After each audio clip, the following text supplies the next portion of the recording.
the scattering of Africans all over the world and some of the consequences of that scattering that has an impact upon their social, economic, and political situation. And of course, Dr. Madu, let's continue our conversation. Yeah, like I was saying, the common denominator, of these Africans in diaspora, wherever they are, is that they're discriminated against. They're always at the bottom of the ladder, politically, economically, and socially. So that's very important to know. All right. Even when they're in the majority, they're still, at the political and the low level of the political and social ladder. For example, in Jamaica, blacks are majority, predominate. 1% is about white, but they control the entire economy and even the political system. Yeah, the blacks vote, but the whites control the government.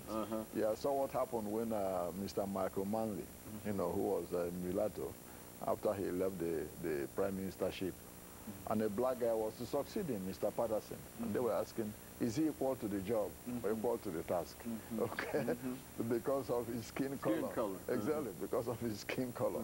In Guyana, the same thing. After independence, the British, handed over to a guy called Chedi Jagan, who was Indo-Guyanese from Indian stock. And the Indo-Guyanese has always discriminated against the Afro-Guyanese. So that's what happened. Then there were some riots and disturbances. Then when a black man called Robert Bonham took over, he started trying to entrench, black power and black rule, as an antidote to discrimination. But still, the economy is controlled by the Indo-Guyanese, and the white folks who live in Guyana, to the exclusion of blacks who predominate in population.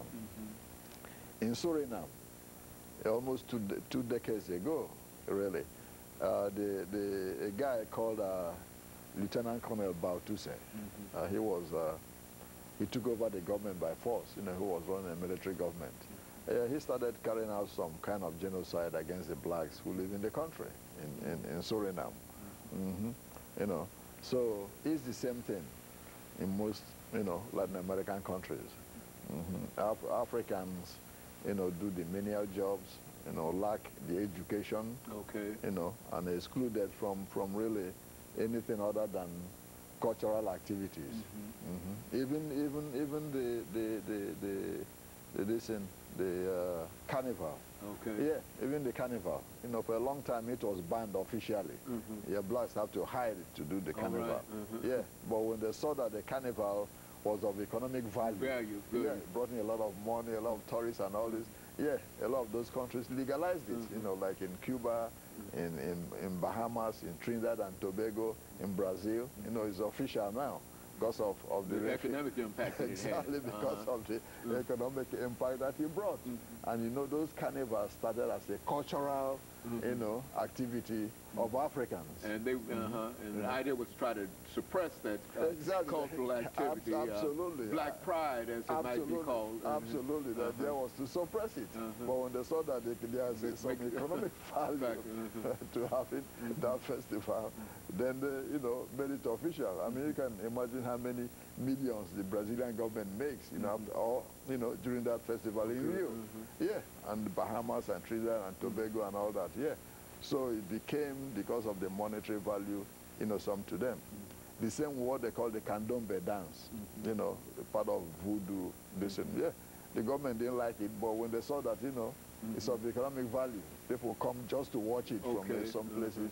They said, no problem, we'll make it official. So these are some of the, types of ways, try to suppress African culture in some of these places. But the good news is that in some of these countries, African culture thrives. In Brazil, for example, on the northeast coast, where Africans predominate. Yeah, the people still speak some variation of African language, still wear African clothes, eat African food, and all that. The buildings are similar. So there's hope in some of those places. But the main problem is that of what I call political sensitivity. A lot of the black populations, they have not been highly politically sensitized. That it's their right to demand changes. Even though they might be in the majority. Exactly. Exactly. Even though they're in the majority, they've not been politically sensitive.